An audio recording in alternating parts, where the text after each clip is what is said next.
গাজা উপত্যকায় দিন দিনই বিমান হামলা জোরদার করছে ইসরায়েল। আবাসিক ভবন, হাসপাতালসহ বিভিন্ন বেসামরিক স্থাপনায় প্রতিদিনই হামলা হচ্ছে। রোববারও আল আহলি হাসপাতালে বিমান হামলায় বহু মানুষ হতাহত হয়েছেন। ত্রাণ সংগ্রহ করতে গিয়ে ইসরায়েলি হামলার শিকার হয়ে মারা গেছেন আরও ৩৮ জন।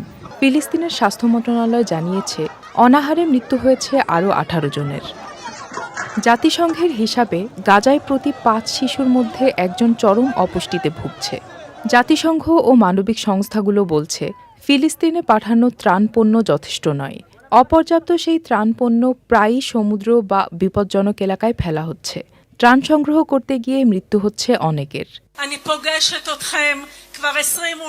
গাজায় যুদ্ধবন্ধের দাবিতে তেল আবিব সহ ইসরায়েলের বিভিন্ন শহরে বিক্ষোভ হয়েছে। তেল আবিবের হোস্টেজ স্কয়ারে সমাবেশে যুদ্ধের অবসান ও হামাসের হাতে জিম্মিদের মুক্তির দাবিতে স্লোগান দেন বিক্ষোভকারীরা।